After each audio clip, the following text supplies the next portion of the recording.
ಬಸವಾದಿ ಶಿವಶರಣರನ್ನು, ಹಿರಿಯ ತರಳಬಾಳು ಜಗದ್ಗುರುಗಳವರನ್ನು ಬ್ರಹ್ಮಮಂದಿರದಲ್ಲಿ ಸ್ಮರಿಸಿ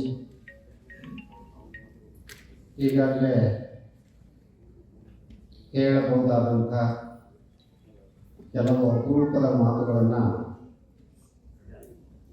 ಬಿಲ್ಲಪ್ಪನವರು, ಮಹೇಶ್ ಅವರು ತಿಳಿಸಿಕೊಟ್ಟಿದ್ದಾರೆ. ಮಹೇಶ್ ಮಾತನಾಡ್ತಾ, ಗುರುಗಳು ಇನ್ನೂ ಒಂದು 20-25 ವರ್ಷ ನಮ್ಮ ಜೊತೆಗಿರಬೇಕು ಅಂತ. ಈಗ ನಮಗೆ 73 ವರ್ಷ. 20 ವರ್ಷ ಅಂತಂದ್ರೆ ಅಲ್ಲಿಗೆ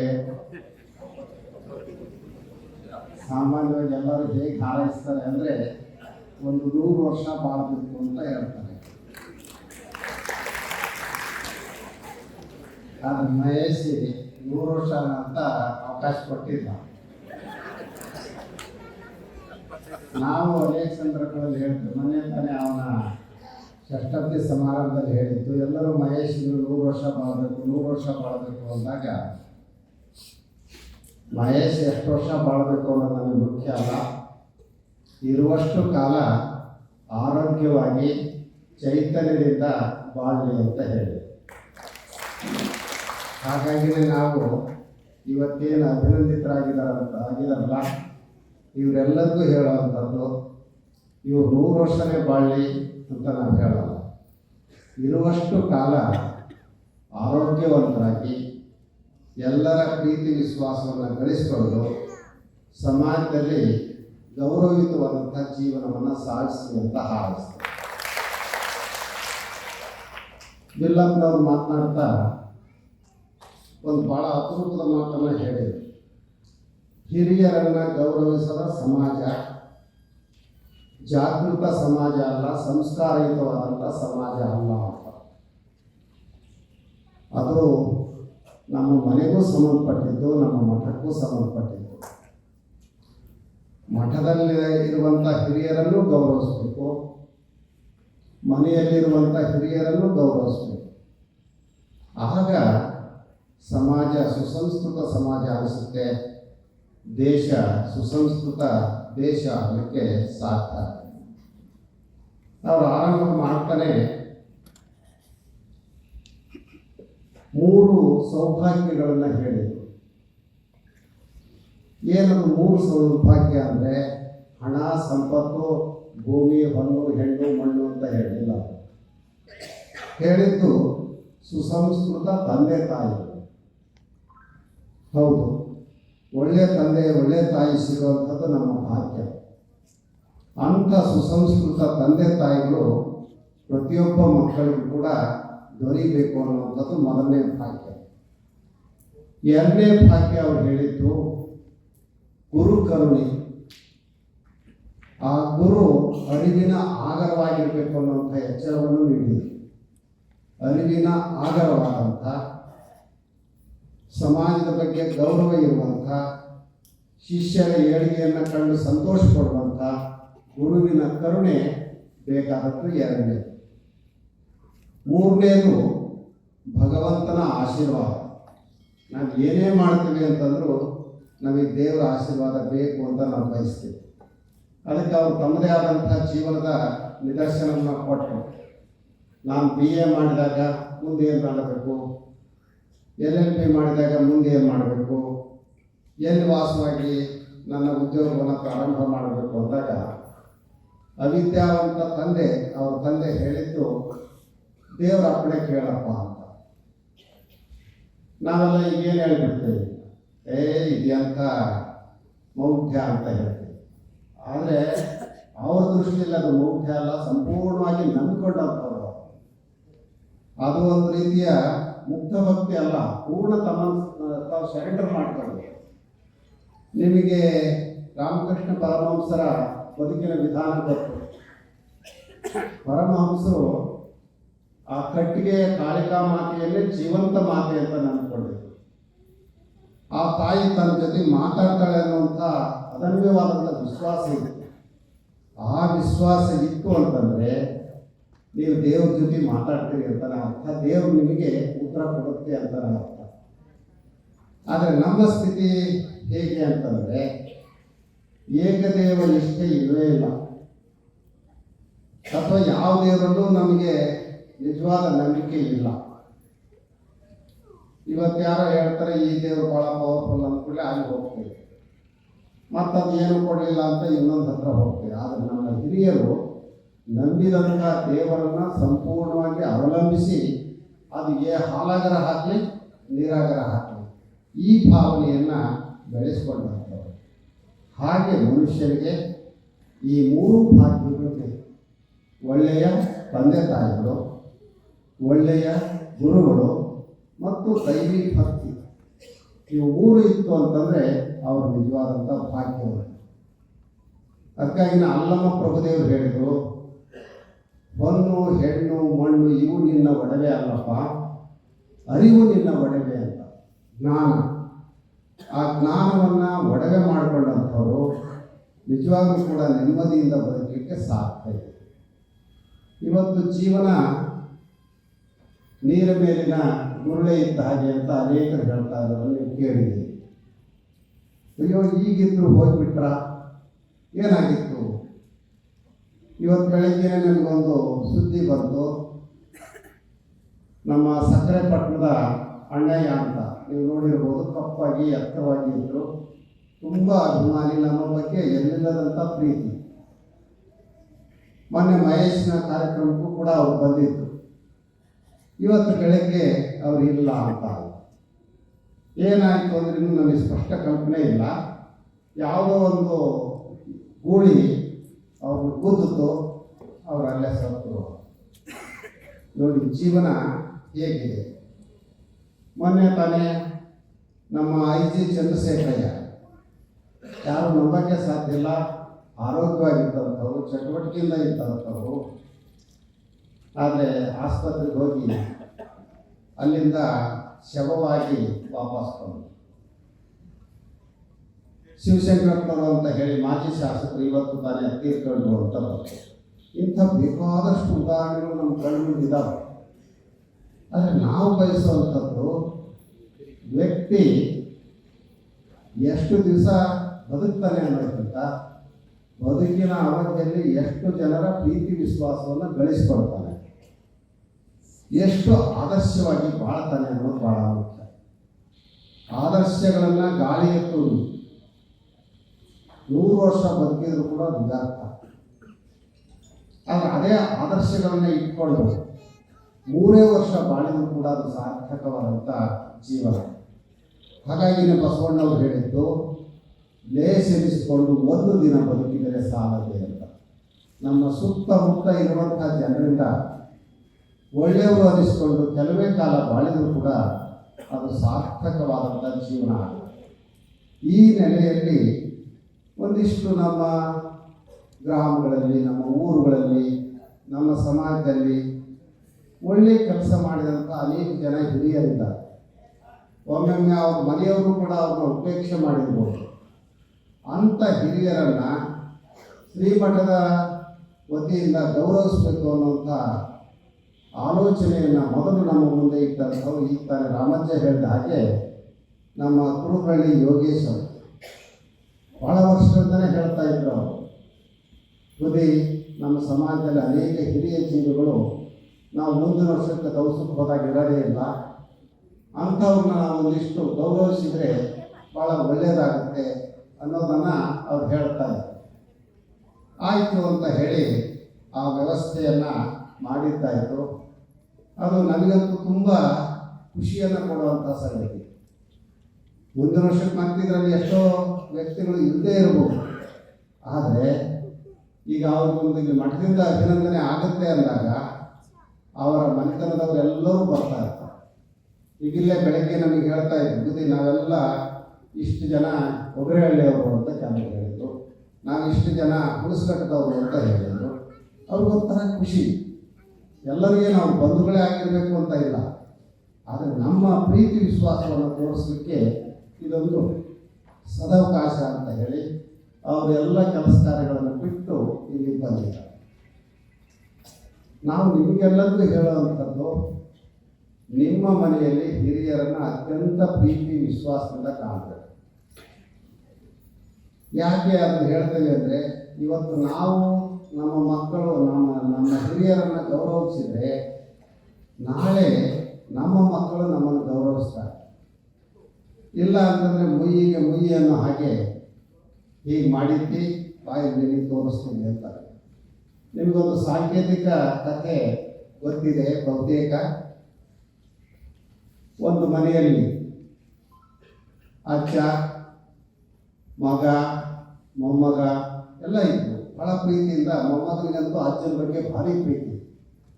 ಕೆಲವು ವರ್ಷಗಳ ನಂತರ ಅಜ್ಜನಿಗೆ ಪ್ರತ್ಯೇಕ ಒಂದು ರೂಮನ್ನು ಮಾಡಿದಂತೆ ಮಗ. ಆ ರೂಮ್ನಲ್ಲೇ ಅವನಿಗೆ ಊಟ ಕೊಡೋದು, ಅವನು ಬೈಲಿಗೆ ಬರೋಂಗಿಲ್ಲ, ಮೊಮ್ಮಗ ಹೋಗಿ ಅಜ್ಜನ ಜೊತೆಗೆ ಆಟ ಆಡೋಂಗಿಲ್ಲ, ಎಲ್ಲ ತಡೆ ಕಟ್ತಾರೆ. ಆಮೇಲೆ ಆ ಮೊಮ್ಮಗು ಕೇಳುತ್ತೆ, ಯಾಕಪ್ಪ ಅವ್ರ ಅಪ್ಪನ ಅಜ್ಜನ ಜೊತೆಗೆ ನಾನು ಬಿಡ್ತಾ ಇಲ್ವಲ್ಲ, ನಾನು ಅಜ್ಜನ ಜೊತೆಗೆ ತಟ್ಟೆಯಲ್ಲಿ ಕೂತ್ಕೊಂಡು ಊಟ ಮಾಡ್ತಾ ಇದ್ದೆ, ಅದಕ್ಕೆ ಅವಕಾಶ ಕೊಡ್ತಾ ಇಲ್ವಲ್ಲ, ಅಜ್ಜಿಗೆ ಬೇರೆ ಮಾಡಿದೀಯಾ, ಕಾರಣ ಇಲ್ಲ. ಆವಾಗ ಅವರಪ್ಪ ಹೇಳ್ತಾನೆ, ಇಲ್ಲಪ್ಪ ನಿಮ್ಮ ಅಜ್ಜಿಗೆ ಕಾಯಿಲೆ ಬಂದಿದೆ, ಕೂದಲಿದೆ, ಇನ್ನೇನೇನೋ ಇದೆ, ನೀನು ಅವನ ಜೊತೆ ಕೂತು ಊಟ ಮಾಡಿದರೆ ನಿನಗೂ ಆ ಕಾಯಿಲೆ ಬರುತ್ತೆ, ನಿನಗೂ ಇದು ತೊಂದರೆ ಆಗುತ್ತೆ, ಹಾಗಾಗಿ ಪ್ರತ್ಯೇಕವಾಗಿ ಅವ್ರನ್ನ ಇಟ್ಟಿದ್ದೀನಿ ಅಂತ ಹೇಳಿ ಮಗನಿಗೆ ಸಮಾಧಾನ ಮಾಡ್ತಾನೆ. ಆದರೆ ಮಗುಗೇನು ಸಮಾಧಾನ ಆಗೋಲ್ಲ, ಆದರೂ ಸಹಿಸ್ಕೊಳ್ಳುತ್ತೆ. ಮುಂದೆ ಅಜ್ಜ ಸತ್ತು ಹೋಗುತ್ತೆ. ಸತ್ತಾಗ ಈ ಮೊಮ್ಮಗ ಅಜ್ಜನಿಗೆ ಬಳಸ್ತಾ ಇದ್ದಂಥ ಮಣ್ಣಿನ ಮುಚ್ಚಳಿಕೆ, ಮಣ್ಣಿನ ಕುಣಿಕೆ, ಹಾಕಿದಂಥ ಹಾಸಿಗೆ ಅವನ್ನೆಲ್ಲರೂ ಬಹಳ ಜೋಪಾನವಾಗಿ ತೆಗೆದಿಡುವಂಥ ಪ್ರಯತ್ನ ಮಾಡ್ತಾರೆ. ಇದನ್ನೆಲ್ಲ ಯಾಕೆ ತೆಗೆದಿಡ್ತೀಯೋ ಅಂತ ಕೇಳಿದಾಗ ಅವಪ್ಪ, ಇಲ್ಲಪ್ಪ ನಾಳೆ ನಿಮಗೂ ವಯಸ್ಸಾದ ಮೇಲೆ ಮತ್ತು ಇವೆಲ್ಲ ಸಿಗ್ತಾವೋ ಇಲ್ಲ ಗೊತ್ತಿಲ್ಲ, ಈಗಲೇ ತೆಗೆದಿಡ್ತೀನಿ, ಈಗ ನೀವು ಆಲೋಚನೆ ಮಾಡಿ. ನಮ್ಮ ಮಕ್ಕಳು ನಮಗಿಂತ ಬುದ್ಧಿವಂತರು, ನಾವು ಹೇಗೆ ನಡ್ಕೊಳ್ತೇವೋ ಹಾಗೇನೂ ಅವ್ರು ನಡ್ಕೊಳ್ತಾರೆ. ಇಲ್ಲ ಅಂತಂದ್ರೆ ಏನೂ ಪ್ರಯೋಜನ ಇಲ್ಲ. ನಿನ್ನೆ ಅಲ್ಲಿ ಯಾವುದೋ ಒಂದು ಸಭೆಯಲ್ಲಿ ಒಬ್ಬರು ಭಾಳ ಒಳ್ಳೆಯ ಮಾತನ್ನು ಹೇಳಿ, ಈ ಹಬ್ಬ ಹುಣ್ಣಿಮೆಗಳಲ್ಲಿ ಶಿವರಾತ್ರಿ ಇಲ್ಲೇ ಹೇಳಿದ್ರು ಕಾಣಿಸ್ತು, ಶಿವರಾತ್ರಿಯಲ್ಲಿ ಹೌದು ಶಿವರಾತ್ರಿ ಅಂತ ಮನೆಯಲ್ಲಿ ಮಾಡಿದಾಗ ಹೇಳಿದಂಥ ಒಂದು ಘಟನೆ. ಶಿವರಾತ್ರಿ ಸಂದರ್ಭದಲ್ಲಿ ಪೂಜೆ ಪ್ರಸಾದ ನಡೀಬೇಕಲ್ಲ, ಆ ಮಗು ಅಮ್ಮ ಹಸಿವಾಗಿಬಿಟ್ಟಿದೆ, ಏನಾರ ಕೊಡು ಅಂತ ಕೇಳುತ್ತೆ. ಆದರೆ ಅಮ್ಮ ಹೇಳ್ತಾಳೆ, ಇಲ್ಲ ಪೂಜೆ ಆಗಬೇಕು, ಪೂಜೆ ಆದಮೇಲೆ ದೇವರು ಪೂಜೆ ಆದಮೇಲೆ ನೀನು ಕೊಡ್ತೀನಿ, ಇಲ್ಲ ಅಂತ ದೇವರು ಶಾಪ ಕೊಟ್ಟಿರ್ತಾನೆ. ಉಪವಾಸ ಇರೋದು ಒಳ್ಳೆಯದು, ಉಪವಾಸ ಇದ್ದರೆ ದೇವರು ಮೆಚ್ಚಿಸ್ತಾನೆ ಇತ್ಯಾದಿ ಮಾತುಗಳನ್ನು ತಾಯಿ ಮಗು ಹೇಳ್ತಾಳೆ. ತಕ್ಷಣ ಮಗು ಪ್ರಶ್ನೆ ಮಾಡುತ್ತಲ್ಲಮ್ಮ, ಈ ದೇಶದಲ್ಲಿ ಅನೇಕ ಜನ ಉಪವಾಸನೆ ಇದ್ದಾರೆ, ಹೊಟ್ಟೆಗೆ ಹಿಟ್ಟಿಲ್ಲದೆ, ಅಂಥವ್ರಿಗೆ ಯಾವ ದೇವರು ಎಲ್ಲೂ ಕರುಣೆ ತೋರಿಸೇ ಇಲ್ಲ, ಮತ್ತು ಅದೇ ಅಂತ ದೇವರು. ಈ ರೀತಿ ಆಲೋಚನೆ ಮಾಡುವಂಥ ಮನಸ್ಥಿತಿ ನಮಗಿಂತ ಚೆನ್ನಾಗಿ ನಮ್ಮ ಮಕ್ಕಳಿಗಿದೆ. ಆ ಮಕ್ಕಳ ಮನಸ್ಸು ಅರಳುವ ಹಾಗೆ ನಾವು ನಡ್ಕೊಳ್ಬೇಕು. ಹಾಗೆ ನಡ್ಕೊಂಡಾಗ ಮಾತ್ರ ಜೀವನ ಸಾರ್ಥಕವಾಗಲಿಕ್ಕೆ ಸಾಧ್ಯ. ಇಷ್ಟು ಮಾತುಗಳನ್ನು ಸಾಂಕೇತಿಕವಾಗಿ ಹೇಳ್ತಾ, ನಾವು 1977ರಲ್ಲಿ ಈ ಮಠಕ್ಕೆ ಬಂದಿದ್ದು. ಆಗ ಮಠ ಹೇಗಿತ್ತು, ಇಲ್ಲಿಯ ವ್ಯವಸ್ಥೆ ಹೇಗಿತ್ತು ಅಂತ ಬಂದವರಿಗೆ ಗೊತ್ತು. ಅಲ್ಲಿಂದ ಸುಮಾರು 45 ವರ್ಷಗಳ ಅವಧಿಯಲ್ಲಿ ಏನೆಲ್ಲ ಕೆಲಸ ಆಗಿದೆ ಅಂತಂದರೆ ಅದಕ್ಕೆ ಕಾರಣ ನೀವೆಲ್ಲರೂ ಕೂಡ ಹೌದು. ಸಾರ್ವಜನಿಕರು, ಶಿಷ್ಯರು ಸಹಕಾರವನ್ನು ನೀಡದೇ ಇದ್ದರೆ ಬಹುಶಃ ಇಷ್ಟೊಂದು ಪ್ರಗತಿಯ ಕೆಲಸ ಕಾರ್ಯಗಳು ಆಗಲಿಕ್ಕೆ ಸಾಧ್ಯ ಇಲ್ಲ. ಮತ್ತು ಅಂಥ ಸಮಾಜಕ್ಕೆ ನಾವು ಏನು ಕೊಡೋದು? ನಾವೇನೂ ಕೊಡಲಿಕ್ಕಾಗಲ್ಲ. ಬದಲಾಗಿ ಈ ರೀತಿ ಹಿರಿಯರನ್ನು ಗೌರವಿಸುವಂಥ, ನೀವು ದವಸ ಎಷ್ಟು ಕೊಡ್ತೀರಿ ಅನ್ನೋದು ನಮ್ಮ ದೃಷ್ಟಿಯಲ್ಲಿ ಮುಖ್ಯ ಆಗಲೇ ಅಲ್ಲ. ಆರಂಭದಲ್ಲಿ ಒಂದು 2000 ಚೀಲ ಕಾಳು ಬರ್ತಿತ್ತು, ಈಗ 200 ಚೀಲನೂ ಬರ್ತಾ ಇಲ್ಲ. ಕಾರಣ ಏನು ಅಂತಂದರೆ ನೀವೆಲ್ಲ ದವಸ ಬೆಳೆ ಕಡಿಮೆ ಮಾಡಿಬಿಟ್ಟಿದ್ರಿ, ಅಡಿಕೆ ಬೆಳೀತಾ ಇದ್ರಿ, ಈಗಂತೂ ಈಗ ಒಂದು ವರ್ಷದಿಂದ ಮಳೆ ಇದ್ದೇನೆ ಯಾಕಾದರೂ ಅಡಿಕೆ ಹಾಕಿದ್ವಪ್ಪ ಅಂತ ಒತ್ತಾಡ್ತಾ ಇದ್ದೀವಿ. ಇಷ್ಟೆಲ್ಲ ಒತ್ತಾಡ್ತಾ ಇದ್ದರೂ ಕೂಡ ಭಕ್ತಿಗೆ ಬರಗಾಲ ಬಂದಿಲ್ಲ ಅನ್ನುವಂಥದ್ದು ಮೆಚ್ಚಬೇಕಾದಂಥ ಸಂಗತಿ. ಏನೆಲ್ಲ ನೋವಿದ್ರೂ ಕೂಡ ನಮ್ಮದೊಂದಿಷ್ಟು ಕಾಣಿಕೆ ಮಠಕ್ಕೆ ಸಲ್ಲಬೇಕು ಅನ್ನುವಂಥ ಸದ್ಭಾವನೆಯನ್ನು ಇಟ್ಟುಕೊಂಡಂಥವ್ರು ಭಾಳ ಜನ. ನಾವು ದವಸದ ಸಂಗ್ರಹಕ್ಕೆ ಹೋದಂಥ ನಮ್ಮ ಚಂದ್ರಶೇಖರಯ್ಯನವರು, ಸಿದ್ದಪ್ಪನವರು, ನಮ್ಮ ಚಂದ್ರಣ್ಣ ಮತ್ತಿತರನ್ನ ಕೇಳ್ತಾ ಇದ್ವಿ, ಯಾರು ನಿಮಗೆ ಚೀಮಾರಿ ಹಾಕಿಲ್ವೋ ಹೋದಾಗ, ನಮಗೆ ನೀರಿಲ್ಲ, ಬರಗಾಲ ಐತಿ, ನೀವು ಗಾಳಿ ಬಂದಿರಲ್ಲ ಅಂತ ಯಾರು ನಿಮಗೆ ಚೀಮಾರಿ ಹಾಕಲಿಲ್ಲ ಅಂದರೆ, ಇಲ್ಲ ಬುದ್ಧಿ ಎಲ್ಲ ಊರಗೂ ಭಾಳ ಪ್ರೀತಿಯಿಂದ ನಮ್ಮನ್ನು ಕಂಡರು, ಭಾಳ ಗೌರವಿಸ್ತಾ ಇದ್ರು, ನಮ್ಗೆ ಎಷ್ಟಾಗುತ್ತೋ ಅಷ್ಟು ಕೊಡ್ತೀವಿ ಅಂತ ಹೇಳ್ತಾ ಇದ್ರು. ಅಂದರೆ ಜನರ ಸದ್ಭಾವನೆಗಳು ಹೇಗಿದವು ಅನ್ನೋದನ್ನು ನಾವು ಗಮನಿಸ್ಬೇಕು. ನಮಗಿಲ್ಲ ಅಂತಂದರೂ ಮಠದ ಸತ್ಕಾರ್ಯಗಳಿಗೆ ಕೊಡಬೇಕು ಅನ್ನುವಂಥ ಹೃದಯ ಶ್ರೀಮಂತಿಕೆ ನಮ್ಮ ಭಕ್ತರಲ್ಲಿ ಇರೋದ್ರಿಂದಲೇ ಇಷ್ಟೆಲ್ಲ ಸಾಧನೆ ಮಾಡಲಿಕ್ಕೆ ಸಾಧ್ಯ. ಈ ನಿಟ್ಟಿನಲ್ಲಿ ಇವತ್ತು ಅನೇಕ ಜನ ಹಿರಿಯರು ನಾವೆಲ್ಲ ಕರ್ಕೊಂಡ್ಬಿಟ್ಟಿದ್ದೀವಿ. ನಮ್ಮ ಪಟ್ಟಾಭಿಷೇಕ ಸಂದರ್ಭದಲ್ಲಿ ನಮಗೆ ತುಂಬ ಆತ್ಮೀಯರಾಗಿ ನಮ್ಮೆಲ್ಲ ಜೀವನದ ಆಧಾರವಾಗಿದ್ದಂಥವರು ಶ್ಯಾಮಕುಮಾರಯ್ಯನವರು, ಎಚ್ ದೇವರಪ್ಪನವರು, ಭದ್ರೇಗೌಡರು, ರೇವ ಸಿದ್ದಪ್ಪನವರು, ವೀರಭದ್ರಪ್ಪನವರು, ಇಲ್ಲೇ ದೇವಗಿರಿ ಪರ್ವತಪ್ಪನವರು, ಕುಡ್ಸಿದ್ದವರು, ಹೀಗೆ ಅವನ್ನ ಹೆಸರು ಹೇಳ್ತಾ ಹೋದರೆ ಅದೊಂದು ದೊಡ್ಡ ಪಟ್ಟಿನೇ ಆಗುತ್ತೆ. ಎಲ್ಲ ಭಾಗದ ಹಿರಿಯರು ಭಾಳ ಚೆನ್ನಾಗಿ ನಮ್ಮನ್ನು ಬೆಳೆಸ್ತಾ ಇರ್ತಾರೆ. ನಮಗೇನು ಸಮಾಜ ಅಂದರೆ ಏನು ಅಂತ ಗೊತ್ತಿರಲಿಲ್ಲ, ಶಿಷ್ಯರ ಜೊತೆಗೆ ಹೇಗಿರಬೇಕು ಅನ್ನೋದು ಗೊತ್ತಿರಲಿಲ್ಲ. ಅಂಥವನ್ನೆಲ್ಲ ಈ ಹಿರಿಯರು ಕಲಿಸ್ಕೊಟ್ರು. ಅವ್ರಿಗೂ ಒಂದು ಆತಂಕ ಇತ್ತು. ನಾವು ಭಾಳ ಸಲ ಸೂಚ್ಯವಾಗಿ ಹೇಳಿದ್ದೀವಿ, ಈ ಜ್ಯೋತಿಷ್ಯ ಪಂಚಾಂಗ ಇವುಗಳನ್ನು ಭಾಳ ನಂಬ್ತೀವಿ ನಾವು, ಎಷ್ಟೋ ಸಾರಿ ನಿಮ್ಮ ದಾರಿ ತಪ್ಪಿಸ್ಬಿಡ್ತಾವೆ. ಅಂಥದ್ದೇ ಒಂದು ಸಂದರ್ಭ ನಮ್ಮ ಪಟ್ಟಾಭಿಷೇಕ ಸಂದರ್ಭದಲ್ಲಿ ಈ ಯಾವುದು ಸೊಲ್ಲಾಪುರದಲ್ಲಿ ಒಬ್ಬರು ಶಾಸ್ತ್ರಿಗಳಿದ್ರಂತೆ, ಯೋಗಪ್ಪ ಶಾಸ್ತ್ರನ ಯಾರೋ ಒಟ್ಟು, ಅವರು ತುಂಬ ಚೆನ್ನಾಗಿ ಶಾಸ್ತ್ರ ಹೇಳ್ತಾ ಇದ್ರಂತೆ. ದೇವರಪ್ಪನವರು, ಭದ್ರೇಗೌಡರು ಮತ್ತು ನಮ್ಮ ಶ್ಯಾಮಕುಮಾರಯ್ಯನವರು ಹೋಗಿ ಇದು ದುಡ್ಡು ಸಂಗ್ರಹ ಮಾಡೋಕ್ಕೆ ಹೋಗ್ತಿಲ್ಲ ಪಟ್ಟಾಭಿಷೇಕಕ್ಕೆ, ಅಲ್ಲಿ ಶಾಸ್ತ್ರ ಕೇಳಿದ್ದಾರೆ. ಹೀಗೆ ನಮ್ಮ ಮಠಕ್ಕೆ ಒಬ್ಬರು ಸ್ವಾಮಿಗಳು ಮಾಡ್ಕೋಬೇಕು ಅಂತ ಇದ್ದೀವಿ, ಅವ್ರ ಭವಿಷ್ಯ ಹೇಗಿದೆ ಹೇಳಿ ಅಂತ. ಅವರು ಏನೇನೋ ಲೆಕ್ಕ ಹಾಕಿ, ಅಯ್ಯೋ ಇವ್ರನ್ನ ಯಾಕೆ ಸ್ವಾಮಿ ಮಾಡ್ಕೊಳ್ತೀರಿ, ಇವರು ನಿಮ್ಮ ಮಠದಲ್ಲಿ ಇರಲ್ಲ, ಇವರು ಬೇಗ ಬಿಟ್ಟು ಹೋಗಿಬಿಡ್ತಾರೆ ಅಂತ ಹೇಳಿದ್ರಂತೆ. ಅವ್ರಿಗೆ ಆತಂಕ ಶುರುವಾಯಿತು. ಅಯ್ಯೋ ದೇವರೇ, ಈಗೆಲ್ಲ ಪಟ್ಟಾಭಿಷೇಕ ಇನ್ವಿಟೇಷನ್ ಆಗಿಬಿಟ್ಟಿದೆ, ಎಲ್ಲ ಪ್ರಚಾರ ಆಗಿದೆ, ಇವ್ರನ್ನ ಯಾಕೆ ಮಾಡ್ಕೊಳ್ತೀರಿ, ಇವರು ನಿಮ್ಮ ಮಠದಾಗಿರಲ್ಲ ಅಂತ ಹೇಳಿದರೆ ಗತಿ ಏನು, ಬಾಯಲ್ಲಿ ಅಕ್ಕಿ ಕಾಳು ಹಾಕೊಂಡು ಸುಮ್ಮನೆ ಇದ್ರೆ ಎಷ್ಟು ವರ್ಷದಾಗ ಬಿಟ್ಟು ಹೋಗ್ತಾರೆ ಅಂತ ಕೇಳಿದಂತೆ. ಭಾಳ ಅಂತಂದ್ರೆ 3 ದಿವಸ, 3 ತಿಂಗಳು, 3 ವರ್ಷ. ಇವರು 3 ದಿವಸ ಕಾಡ್ತಾರೆ, 3 ತಿಂಗಳು ಕಾಡ್ತಾರೆ, ಬಿಟ್ಟು ಹೋಗ್ತಾರೆ ಅಂತ 3 ವರ್ಷ ಕಾಡ್ತಾರೆ. ಈ ಮೂರು ವಿಪತ್ತು ತಪ್ಪಿದ್ವಲ್ಲ, ಆಮೇಲೆ ಅವ್ರಿಗೆ ಧೈರ್ಯ ಬಂದು ಹೋಗಲ್ಲ ಇದು ಸ್ವಾಮಿಗಳು ಅಂತ. ಆವಾಗ ಒಂದು ದಿವಸ ಅವರೊಟ್ಟರು ಹೀಗೆ ನಮ್ಮ ಎದುರಿಗೆ ಕೂತ್ಕೊಂಡು ಈ ಕಥೆಯನ್ನು ಹೇಳಿದರು. ಅಯ್ಯೋ ಪಾಪ, ನೀವು ಮೊದಲೇ ಹೇಳಿದರೆ ಆ ಶಾಸ್ತ್ರಿಗಳ ಮಾತನ್ನು ಸತ್ಯ ಮಾಡ್ಬೋದಾಗಿತ್ತಂದ್ರೆ. ಅದಕ್ಕೆ ನಮ್ಮ ದೇವರಾಜ ಬಹಳ ಬುದ್ಧಿವಂತ, ಬುದ್ಧಿ ಶಾಸ್ತ್ರಿಗಳ ಮಾತು ಈಗಲೂ ಸತ್ಯ ಆಗಿದೆ ಅಂತ ಹೇಳ್ತಾರೆ. ಹೆಂಗೆ ಅಂತ ಕೇಳಿದ್ವಿ. ನೀವೇನು ಇಲ್ಲೇದಿರ, ಅವ್ರು ಹೇಳಿದ್ರು ಇಲ್ಲಿರಲ್ಲ ಅಂತ ಹೇಳಿದ್ರು ಅಷ್ಟೇ. ಮುಂದಿನ ನಾವು ಉತ್ತರ ಹೇಳಕ್ಕೆ ಹೋಗಲ್ಲ ಅದನ್ನೆಲ್ಲ. ಅಂದರೆ ನಮ್ಮ ಜನ ಎಷ್ಟು ವ್ಯಾವಹಾರಿಕ ಜ್ಞಾನವನ್ನು ಇಟ್ಕೊಂಡಿದ್ರು ಅನ್ನೋದನ್ನು ಗಮನಿಸ್ಬೇಕು. ಏನು ದೇವರಾಜ್ಯರು 1ನೇ ಕ್ಲಾಸು ಓದಿತ್ತೋ ಇಲ್ಲೋ ಗೊತ್ತಿಲ್ಲ, ಓದು ಒಕ್ಕಾಲು ಬುದ್ಧಿ ಮುಕ್ಕಾಲು ಅನ್ನೋ ಹಾಗೆ ಆ ಜನರೆಲ್ಲ ವರ್ತನೆ ಮಾಡಿದಂಥವ್ರು. ಅಂಥ ಪೀಳಿಗೆ ಇವತ್ತು ಕಡಿಮೆ ಆಗ್ತಾ ಇದೆ. ಆ ಜೀವನದ ಅನುಭವವನ್ನು ನಮ್ಗೆ ಹೇಳುವಂಥವ್ರು ಕಡಿಮೆ ಆಗ್ತಾ ಇದ್ದಾರೆ. ಹಾಗಾಗಿನೇ ನಾವು ನಿಮಗೆಲ್ಲರಿಗೂ ಹೇಳೋದು, ನಿಮ್ಮ ಮನೆಯಲ್ಲಿ ಯಾರೇ ಹಿರಿಯರಿದ್ದರೂ ಕೂಡ ಅವರ ಜೀವನಾನುಭವಗಳನ್ನು ನೀವು ಒಂದಿಷ್ಟು ಬರದಿಟ್ಬಿಡಿ. ಹಿರಿಯರು ಏನು ಅನ್ನೋದು ನಮಗೆ ಗೊತ್ತೇ ಆಗಲ್ಲ. ಈಗ ನಾವು ದೇವರಪ್ಪನವ್ರ ಬಗ್ಗೆ ಏನಾರ ಬರೀಬೇಕು ಅಂತಂದ್ರೆ ಸರಿಯಾದ ಮಾಹಿತಿನೂ ಸಿಗಲ್ಲ. ಶಾಂತಕುಮಾರಯ್ಯನವ್ರ ಬಗ್ಗೆ ಏನಾರ ಬರೀಬೇಕು ಅಂದ್ರೆ ಮಾಹಿತಿ ಸಿಗೋದಿಲ್ಲ. ನೀವು ಅದನ್ನು ಬರೆದಿಟ್ಟರೆ ಖಂಡಿತ ಒಂದು ಒಳ್ಳೆಯ ಕೃತಿಯನ್ನು ಸಣ್ಣ ಸಣ್ಣ ಪ್ರಮಾಣದಲ್ಲಿ ತರಲಿಕ್ಕೆ ಅವಕಾಶ ಆಗುತ್ತೆ. ಅಂಥ ಕೆಲಸವನ್ನು ನೀವು ನಿಮ್ಮ ಮನೆಗಳಲ್ಲಿ ಮಾಡಬೇಕು ಅನ್ನೋದನ್ನು ಸೂಚ್ಯವಾಗಿ ಹೇಳಿ. ಇವತ್ತೇನಿಲ್ಲಿ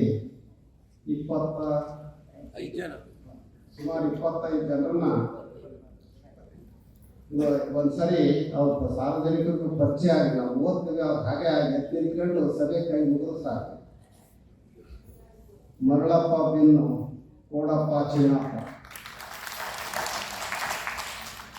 T Gangadharappa Tadaga, G Maheshwarappa Hosagi, Srikantappa Shivagi, Shekharappa ಕೊಟ್ಟಿಕೆರೆ,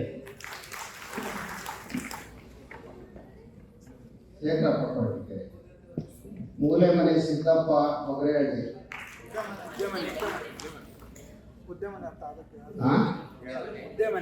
ಮುದ್ದೆಮನೆ Siddappa ಹೊಗರೇಹಳ್ಳಿ,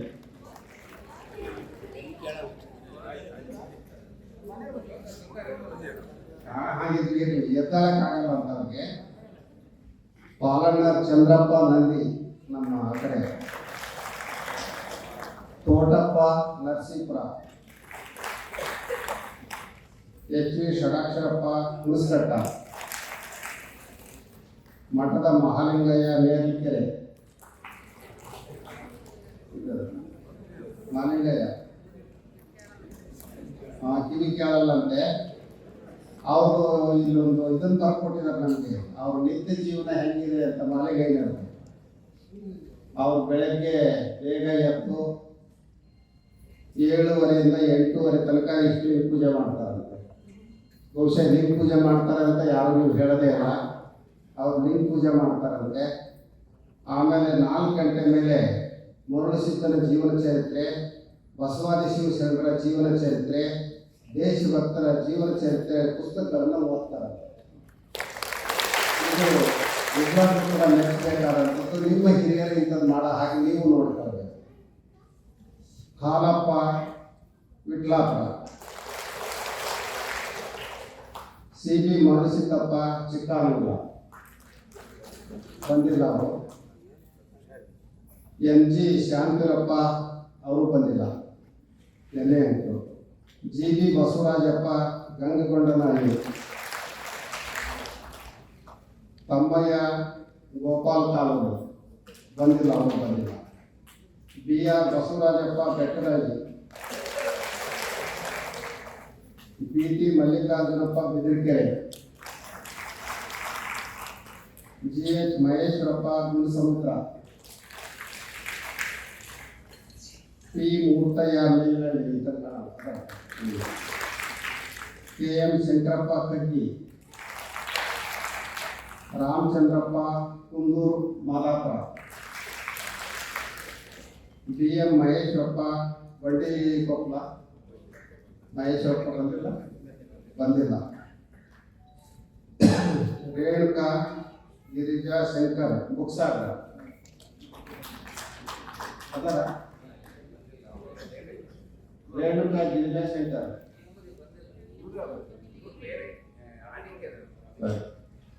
S M Veeraiah ನಮ್ಮ ಪಾಂಡೆಹಳ್ಳಿ, K M Devarajappa ಕಲೆದೇವರಹಳ್ಳಿ.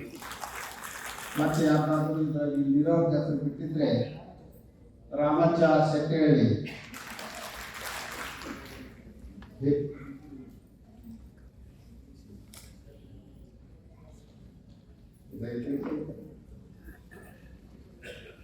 H R Kalleshappa ಹಿರೇಕನಂಗ, Eshwarappa ಸುಕ್ನಳ್ಳಿ, Rajappa ಕಟ್ಗೆಹಳ್ಳಿನ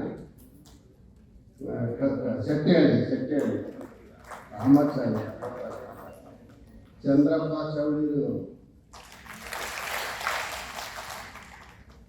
ಹೀಗೆ ಇನ್ನೂ ಅನೇಕ ಜನ ಆಯಾ ಊರುಗಳಲ್ಲಿ ಇರ್ಬೋದು, ಇಲ್ಲ ಅಂತ ಅಲ್ಲ.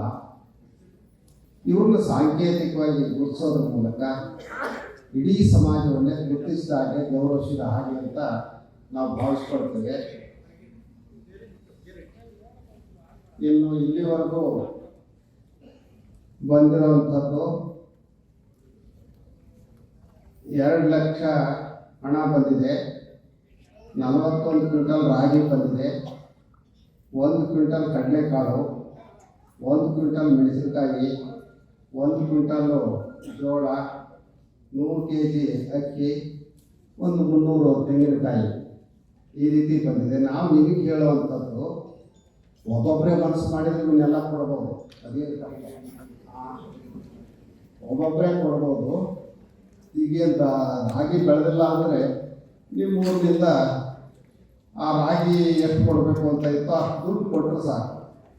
ಆದರೆ ಭಾಳ ಜನ ಏನು ಮಾಡ್ತಾ ಇದ್ದಾರೆ ಅಂದರೆ ಉದಾಸೀನ ಮಾಡ್ತಾ ಇದ್ದಾರೆ. ಖಂಡಿತ ಆ ಉದಾಸೀನ ಮಾಡಬೇಕು. ಕೊಟ್ಟದ್ದು ತನಗೆ, ಬಚ್ಚಿಟ್ಟದ್ದು ಪರನಿಗೆ, ಕೊಟ್ಟು ಕೆಟ್ಟಿತನ ಬೇಡ, ಮುಂದೆ ಕಟ್ಟಿ ಬುದ್ಧಿ ಸರ್ವಜ್ಞ ಅಂತ ಹೇಳ್ತಾರೆ. ಕೊಟ್ಟದ್ದೇ ನಮ್ಗೆ ಉಳಿಯುವಂಥದ್ದು. ಅಂಥ ಕೊಡುವ ಮನಸ್ಥಿತಿಯನ್ನು ಈಗ ಇನ್ನೊಂದು ಕೊಡದೇ ಇರ್ಬೋದು, ನಾಳೆ ನಾಡದ ಮತ್ತೊಂದು ದಿವಸ ತಂದು ಕೊಡುವಂತಹ ಮನಸ್ಥಿತಿಯನ್ನು ನೀವೆಲ್ಲ ಬೆಳೆಸ್ಕೊಳ್ಬೇಕು ಅನ್ನೋದನ್ನು ಸೂಚಿಸಿ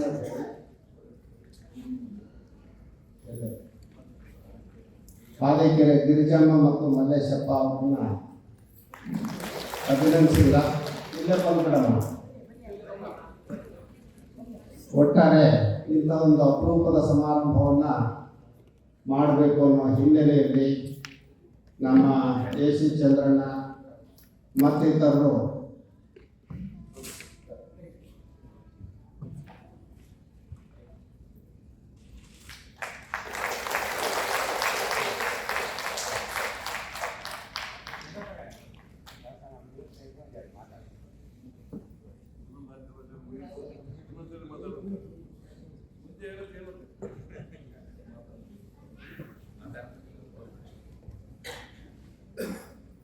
ಇದರಿಂದ ಸ್ಫೂರ್ತಿಯನ್ನು ಪಡ್ಕೊಂಡು ನೀವು ಮತ್ತೆ ಯಾವ ಬೇಕಾದರೂ ಮಠಕ್ಕೆ ದವಸ, ಹಣ ಇತ್ಯಾದಿಗಳನ್ನು ಕೊಡಬಹುದು ಅಂತ ಸೂಚ್ಯವಾಗಿ ಹೇಳ್ತಾ, ಸಾಣೆಹಳ್ಳಿಯಲ್ಲಿ ವರ್ಷದುದ್ದಕ್ಕೂ ಅನೇಕ ರೀತಿಯ ಕಾರ್ಯಚಟುವಟಿಕೆಗಳು ನಡೆಯುವಂಥದ್ದು ನಿಮಗೆ ಗೊತ್ತಿದೆ. ಮೊನ್ನೆ ಹಿರಿಯಾಪುರಕ್ಕೆ ಹೋಗಿದ್ವಿ. ಅಲ್ಲಿ 1-2 ಮಕ್ಕಳು, ಓದ್ತಾ ಇರೋವಂಥ ಮಕ್ಕಳು ಬಂದರು. ಬುದ್ಧಿ ನಾವು ತಮ್ಮ ಶಿಷ್ಯರು ಅಂತ ಅಂದರು. ಹೆಂಗೆ ನಮ್ಮ ಶಿಷ್ಯರು ಅಂತ ಕೇಳಿದ್ವಿ. ನಾವು ಬೇಸಿಗೆ ಶಿಬಿರದಲ್ಲಿ ಭಾಗವಹಿಸಿದ್ವಿ, ಆದ್ದರಿಂದ ತಮ್ಮ ಶಿಷ್ಯರು ಅಂತ ಹೇಳಿದರು. ನನಗೆ ಭಾಳ ಆಶ್ಚರ್ಯ. ಆ ಮಕ್ಕಳು, ಹೆಣ್ಮಕ್ಳು 2. ಆಮೇಲೆ ಅವರು ಬಹಳ ಅದ್ಭುತವಾಗಿ ವಚನಗಳನ್ನು ಹಾಡಿದ್ರು. ಇಬ್ಬರು ಎಲ್ಲಿ ಕಲ್ತಿದ್ರಿ ಅಂದರೆ ಶಿಬಿರದಲ್ಲಿ ಕಲ್ತಿದ್ವಿ ಅಂತ ಹೇಳಿದ್ರು. ಅಂದರೆ ಆ ಶಿಬಿರ ಎಷ್ಟು ಪರಿಣಾಮವನ್ನು ಬೀರಿದೆ ಅನ್ನೋದನ್ನು ನೀವು ಗಮನಿಸಬೇಕು. ಹಾಗೆಯೇ ಈ ವರ್ಷವೂ ಕೂಡ ಆ ಬೇಸಿಗೆಯ ಶಿಬಿರ ಮುಂದಿನ ತಿಂಗಳು 12ನೇ ತಾರೀಕಿನಿಂದ ಸಾಣೆಹಳ್ಳಿಯಲ್ಲಿ ನಡೆಯಲಿದೆ. 100 ಜನ ಮಕ್ಕಳಿಗೆ ಮಾತ್ರ ಅವರ ಅವಕಾಶವನ್ನು ಕಲ್ಪಿಸ್ಕೊಡ್ಬೇಕು ಅಂತ ಈ ಸಾರಿ ಚರ್ಚೆ ಮಾಡ್ತಾ ಇದ್ದಾರೆ. ನಿಮ್ಮ ಮಕ್ಕಳನ್ನು ಕೂಡ 5ನೇ ತರಗತಿಯಿಂದ 10ನೇ ತರಗತಿ ಒಳಗಿನವ್ರನ್ನ ಕಳಿಸ್ಬೋದು ಅಂತ ಈ ವೇದಿಕೆ ಮೂಲಕ ಹೇಳ್ತಾ ಇದ್ದೀವಿ. ಹಾಗೆ ನಮ್ಮ IG ಚಂದ್ರಶೇಖರಯ್ಯನವರ ಶಿವಗಣಾರಾಧನೆಯನ್ನು ಇವತ್ತು ತಾನೇ ಅವರ ಶ್ರೀಮತಿಯವರು ಬಂದು ನಮ್ಮನ್ನು ಕಂಡರು. ಇದೇ ತಿಂಗಳು 24ನೇ ತಾರೀಕು ಅವರು ಮಾಡಲಿದ್ದಾರೆ. ಇನ್ವಿಟೇಷನ್ ಮಾಡಿಸ್ಬೋದು, ಅವರು ಮಾಡಿಸ್ತಾ ಇರ್ಬೋದು. ಇದೇ ಆಹ್ವಾನ ಪತ್ರಿಕೆ ಅಂತ ಹೇಳ್ಕೊಂಡು ಬನ್ನಿ ಅಂತ ಹೇಳಿ ಮತ್ತೊಮ್ಮೆ ಎಲ್ಲರಿಗೆ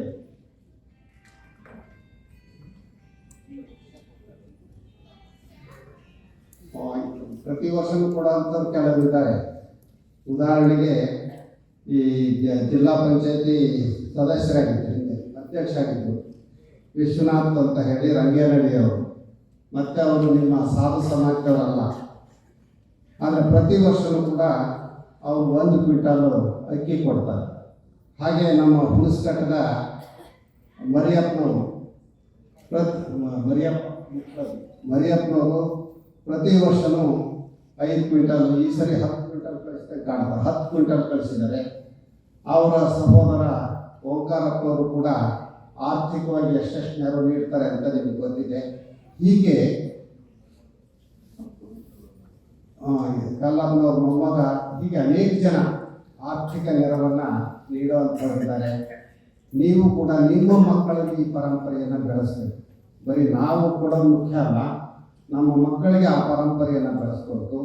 ನಮ್ಮ ಮಕ್ಕಳು ಮಠಕ್ಕೆ ಬಂದು ಹೋಗೋ ಹಾಗೆ ಮಾಡಬೇಕು. ಬರೀ ಹಿರಿಯರಷ್ಟೇ ಬರೋದು ಮುಖ್ಯ ಅಲ್ಲ, ಮಕ್ಕಳು ಕೂಡ ಮಠದ ಸಂಪರ್ಕದಲ್ಲಿ ಬೆಳೆಯೋ ಹಾಗೆ ನೋಡ್ಕೊಳ್ಬೇಕು ಅಂತ ಹೇಳಿ ಎಲ್ಲರಿಗೂ ಮತ್ತೊಮ್ಮೆ ಶುಭವನ್ನು ಹಾರೈಸಿ, ಈ ಇವತ್ತೇನು ಅಭಿನಂದಿತರಾಗಿದ್ದಾರಲ್ಲ ಇವರ ಜೀವನ ಸುಖ ಸಂತೋಷ ನೆಮ್ಮದಿಯಿಂದ ಕೂಡಿರಲಿ ಅಂತ ಬಸವಾದಿ ಶಿವಶರಣರಲ್ಲಿ ಪ್ರಾರ್ಥಿಸಿ ಮಾತುಗಳನ್ನು ಮುಕ್ತಾಯಗೊಳಿಸಿ